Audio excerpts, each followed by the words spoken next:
बिस्मिल्लाहिर्रहमानिर्रहीम। अस्सलाम वालेकुम डियर स्टूडेंट्स। तो आज का हमारा टॉपिक है एक ग्रामर में ईच और एवरी हम यूज़ करते हैं। जितने भी इंग्लिश के सेंटेंसेस है उसमें मोस्टली हम दो वर्ड यूज़ करते हैं, ईच एंड एवरी। तो आज के लेक्चर में हम देखेंगे what is difference between each and every.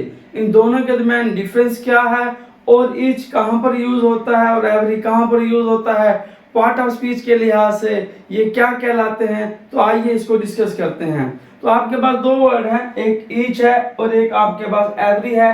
तो सबसे पहले आपको इसका पार्ट ऑफ स्पीच पता होना चाहिए।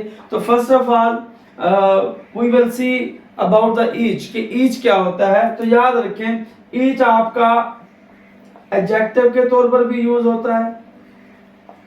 एडजेक्टिव ये पार्ट ऑफ स्पीच है और इसके अलावा आपका ये प्रोनाउन के तौर पर भी यूज होता है। तो आइए हम देखते हैं एडजेक्टिव कब यूज होता है और प्रोनाउन के तौर पर कब यूज होता है।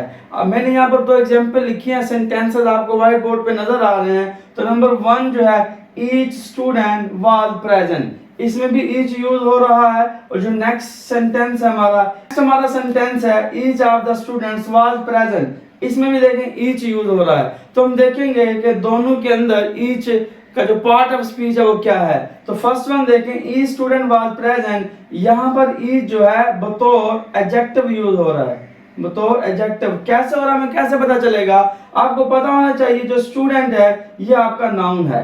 ये क्या है जी? नाउन। और हर जो नाउन होता है उससे पहले जो आपका सब्जेक्ट यूज हो रहा हो, नाउन से पहले हमेशा एडजेक्टिव आता होता है। इसलिए नाउन, क्योंकि स्टूडेंट आपका नाउन है, इसलिए ईच आपका क्या बन जाएगा? एडजेक्टिव बन जाएगा। इसलिए इस सेंटेंस के अंदर ईच जो है अपना एडजेक्टिव का रोल प्ले कर रहा है।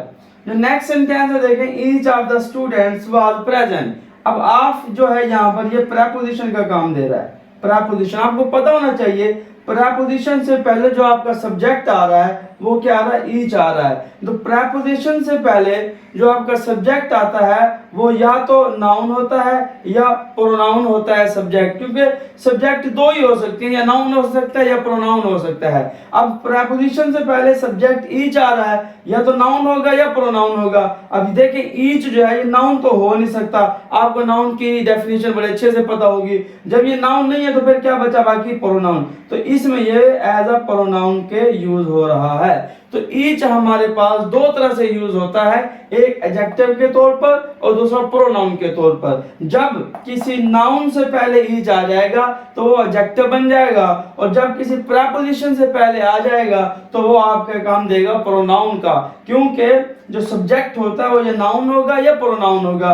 ईच आपका नाउन तो है नहीं, तो यहाँ पर प्रोनाउन का ये रोल प्ले करेगा। तो इन दो एग्जांपल्स के अंदर हमने देखा कि ईच में भी एडजेक्टिव और प्रोनाउन, ये दो ही हो सकता है, या एडजेक्टिव हो सकता है या प्रोनाउन हो सकता है। इसके अगेंस्ट एक और हमारे पास है एवरी।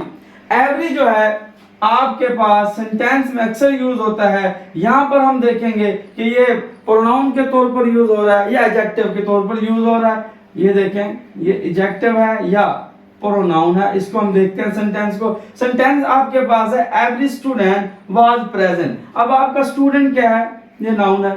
स्टूडेंट क्या है जी? नाउन। हमें रूल पता है कि नाउन से पहले जो आपका सब्जेक्ट आता है वो या तो नाउन होगा या प्रोनाउन होगा, या तो नाउन होगा या प्रोनाउन होगा। अब इसमें देखिए ये नाउन तो हो नहीं सकता, नाउन हो नहीं सकता।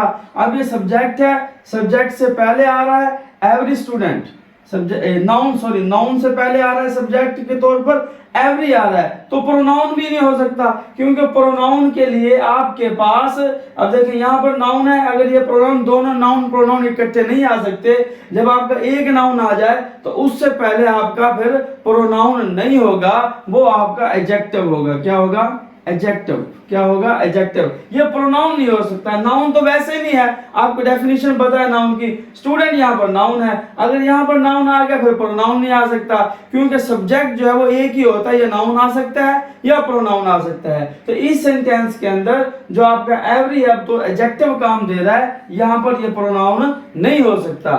आप हमने डिफरेंस देखा कि ईच कैसे यूज होता है और एवरी कैसे यूज होता है। जो एवरी है आपका जो पार्ट ऑफ स्पीच बनेगा वो एडजेक्टिव बनेगा, क्योंकि ये नाउन से पहले आ रहा है। स्टूडेंट आपके पास नाउन है, इससे पहले आ रहा है आपके पास एडजेक्टिव। तो ये आज का डिफरेंस था ईच और एवरी का, कि ईच कहां पर यूज होता है और एवरी कहां पर होता है। दोनों ही आपके पार्ट ऑफ स्पीच है। ईच जो है आपका ये नाउन के प्रोनाउन के तौर पर भी यूज होता है और एडजेक्टिव के तौर पर भी यूज होता है, जबकि जो एवरी है आपके पास ये सिर्फ यहाँ पर एडजेक्टिव के तौर पर यूज होता है, प्रोनाउन के तौर पर यूज नहीं होता। आई होप कि आपको ईच और एवरी का यूज, उसका पार्ट ऑफ स्पीच और उसका डिफरेंस समझ आया होगा। वीडियो को ज्यादा से ज्यादा शेयर कीजिए, लाइक कीजिए, चैनल को सब्सक्राइब कीजिए।